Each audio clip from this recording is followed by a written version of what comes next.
Well, hello there, folks. My name is Mark Miles, as you know, and I'm here to help you become the even better trainer that you truly were born to be. Now, this channel is all about giving you the skills, tactics, and knowledge and advanced know how on how you can really excel as a great trainer and presenter.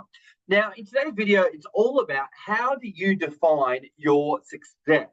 How do you define your success for you as a trainer and for you as the workshops that you run? Now, what we find is that when people are at various stages in their career, they define their success a little bit differently. And today, I want to talk to you about two worlds of defining success, right? So we've got the beginner or the intermediate person, and then we've got the advanced master trainer, so to speak, right? And the different ways that they kind of evaluate success. And what we find is that there is a very clear shift of focus in regards to, well, how well did I do? How well did they do? And, how well did it actually go? Here's a tip before I even go into anything. The advanced person actually asks the question. The advanced person actually self reflects. The advanced person doesn't just look at the feedback form and judges that as their, I guess, only measure of success, so to speak, right? So let's get into it. What are some of the distinctions? Well, a beginner person, when they first start out, they're going to be asking themselves, did I get through everything I planned to do? Did I get through everything I planned to do?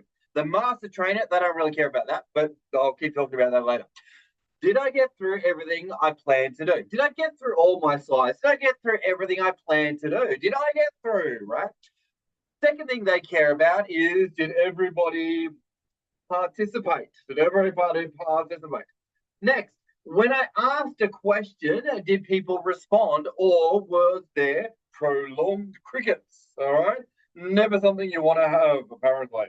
Next, did they participate in the activities and did they answer the questions on the test correctly? All right.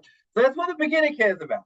Now, let's fast forward. Let's jump over to the other side of the equation here and let's look at it from a master trainer's perspective. You see, a master trainer is looking at things very differently. They are asking themselves essentially, how much change was I able to instigate, create, accelerate in the room with my participants? And they are always focused on the 1 millimeter shift or 1% shift in thinking and actions that they can facilitate within that workshop, within that group of people or that individual. So they're not asking themselves, how much did I get through? They're asking themselves, how much got through to the minds of their participants in the workshop, right? So it's not how much did they hear, it's how much did they hear, digest, absorb, and process, consider, and potentially embody within that time that they were in your workshop, right?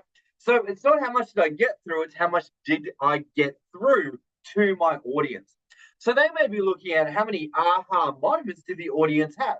They may be looking at what was their skill development or skill increase over the period of working with those people in that workshop.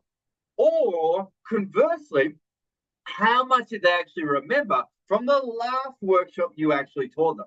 Was there recall on past knowledge that you actually gave them? Did they remember what you taught them in the morning session or even yesterday, right? So they're looking at how much information is going from passive to active knowledge and being embodied by the learner, right? So when you first start out, you're a little bit nervous, you're a little bit tense, you're like, oh, can I stand in front of these people? Then eventually you go, it's not about me. Then you realize it's all about your audience, and you go, maybe it's about impact, not just showing up and going through the motions, so to speak, right? So I really want to invite and encourage all of you who watch this channel, start to think about those things as your criteria, right? How much impact am I having? How quickly am I able to create change? And if I'm feeling a little bit slow in that area, what do I need to change? What do I need to shift? what new things I need to add into my delivery to make it even more powerful for your audience there, right? Hopefully you got some value from the video. As always, like, comment, share. Let's get the message out there, and let's shift the dial on how we define success in the training room, or success in a workshop, or even success as part of a keynote presentation there, right? On that note, folks, thanks for watching, and we'll see you on the next one. Bye for now.